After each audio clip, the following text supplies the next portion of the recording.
बिस्मिल्लाहिर्रहमानिर्रहीम। अस्सलाम वालेकुम। कुरान मजीद फुरकान हमीद में अल्लाह ताला ने 3 कौमों का जिक्र किया है और ये कौमें तबाही और बर्बादी के आखिरी दहाने पर पहुंच चुकी थी और अल्लाह ताला ने उस मौके पर अपना एक वली कामिल उनके पास भेज दिया। फिर उन कौमों ने भी उस वली कामिल की इत्तिबा की, उनकी पैरवी की, उनकी बात को माना। तो फिर अल्लाह ताला ने उन तीनों कौमों को निजात दी। उनकी दुनिया भी अच्छी हो गई, वो ईमान भी ले आए और फिर उनकी आखिरत भी इस तरह से अच्छी हो गई।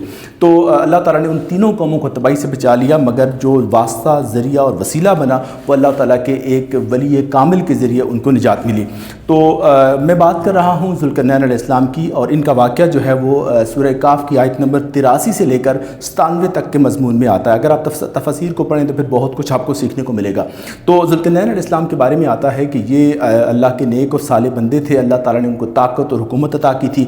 तो बहुत से उलमा हैं इनके बारे में कहते हैं कि ये अल्लाह के वली हैं, और कुछ उलमा का ख्याल है कि ये अल्लाह के नबी थे। तो यहाँ पर जो जमहूर का इत्तिफाक है उनके वली होने पर, तो उसी पर ही हम बात करते हैं कि ये अल्लाह के वली थे। तो अल्लाह ताला ने इनके ज़रिए तीनों कौमों को निजात दी। सबसे पहले जो उनके बारे में आता है कि उन्होंने मगरिब का सफ़र इख्तियार किया, और जहाँ पर सूरज गुरूब होता है तो वहाँ पर एक ऐसी कौम आबाद थी जो कि माशरती तौर पर मुकम्मल तौर पर तबाह थी। अदलिया का निज़ाम उनका ख़राब था, वहाँ के ताकतवर लोग कमज़ोरों पर जुल्म करते थे, इस्तेहसाल करते थे उनका। तो सोसाइटी जो है वो मुकम्मल तौर पर तबाही के दहाने पर पहुँच चुकी थी। वहाँ पहुँचकर अल्लाह ताला ने उनको इल्हाम किया था कि आप चाहें तो उनको सज़ा दें और चाहें तो माफ़ कर दें। ज़ुल्करनैन अलैहिस्सलाम ने वहाँ पहुँचकर उस कौम को कहा कि तुम में से जो शख्स ज़ालिम होगा उसको सज़ा मिलेगी, जो ईमान ले आएगा उसको माफ़ कर दिया जाएगा, उसको अजर भी दिया जाएगा। तो इस तरह से वो पूरी कौम ने उनकी इताअत कबूल की। तो वहाँ पर उन्होंने एक अदलिया का, मसवात का एक निज़ाम कायम किया। तो जब वो मुतमईन हो गए कि अब ये सोसाइटी हर लिहाज से ठीक है, तो उसके बाद ज़ुल्करनैन अलैहिस्सलाम ने मशरिक़ का सफ़र इख्तियार किया। तो जब जहाँ से सूरज तुलू होता है तो वहाँ जब पहुँचे तो वहाँ उन्होंने देखा कि एक कौम आबाद है और उनकी तबाही इस कदर है कि माशी तौर पर तबाह है। और अल्लाह ताला कुरान मजीद में फरमाता है कि उनके और सूरज के दरमियान कोई पर्दा नहीं था। मतलब यह है कि उनके पास पहनने को लिबास नहीं है और रहने के लिए कोई घर नहीं है, कोई छत नहीं है। तो वो गारों में रहते थे वो लोग। तो इस तरह से वो जब वहाँ ज़ुल्करनैन अलैहिस्सलाम वहाँ पहुँचे तो उन्होंने देखा कि ये तो माशी तौर पर तबाह हाल हैं, खाने पीने के लिए इनके पास कुछ नहीं है।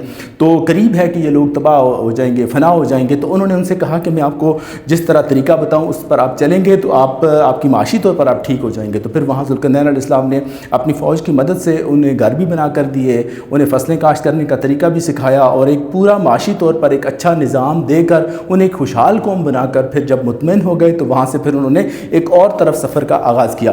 तो वहाँ पर जब पहुँचते हैं तो वो 2 पहाड़ों के दरमियान एक कौम आबाद उन्हें मिलती है जो कि इतने कोई ज़्यादा समझदार लोग नहीं थे। लेकिन उन लोगों ने ज़ुल्करनैन अलैहिस्सलाम से कहा कि हम फसलें काश्त करते हैं तो याजूज माजूज के फसाद से हम बड़े तंग आए, हमारी फसलें खा जाते हैं और इन्होंने बड़ी तबाही फैला रखी है। तो आप ऐसा कर दें हमारे लिए कि आप हमारे और उनके दरमियान एक दीवार खड़ी कर दें, तो इसका जो बदला है, सिला हम आपको ये देंगे कि हम आपको मुआवजा अदा करेंगे। तो ज़ुल्करनैन अलैहिस्सलाम ने कहा कि मुझे किसी मुआवजे की ज़रूरत नहीं है, मेरे पास सारे वसाइल मौजूद हैं, तो मुझे आपसे ऐसा तो कुछ नहीं लेता, मगर ये कि आप मेरी मदद करें, आप लोहे के ब्लॉक्स लेकर आ जाएँ। फिर तांबा पिघला कर उन्होंने उन ब्लॉक्स पर डाला जिससे एक दीवार बन गई, याजूज माजूज का रास्ता बंद हो गया। तो इस तरह से क्या हुआ कि अल्लाह ताला ने उस कौम को भी उन ज़ालिमों से, उन याजूज माजूज जो उनकी मईशत को खा जाते थे, उनसे निजात दी। तो मैं यहाँ पर ये बात इसलिए इसको कोट किया है कि आप ये देखें कि अल्लाह ताला जब किसी कौम को निजात देना चाहता है तो अपने किसी बंदे के ज़रिए देता है। तो ये ज़ुल्करनैन अलैहिस्सलाम अल्लाह के नेक और साले बंदे थे, अल्लाह के वली कामिल थे। तो उन तीनों कौमों ने उनकी इत्तिबा की, उनकी पैरवी की, तो अल्लाह ताला ने उन तीनों कौमों को निजात दी।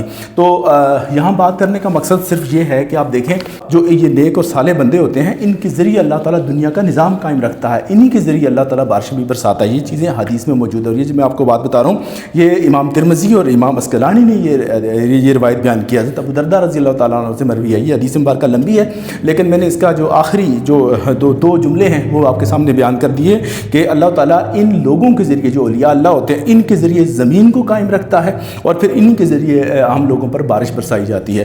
तो मकसद बात करने का ये है कि ये जो औलिया अल्लाह होते हैं इनकी मौजूदगी हमारे लिए बाइस खैर होती है।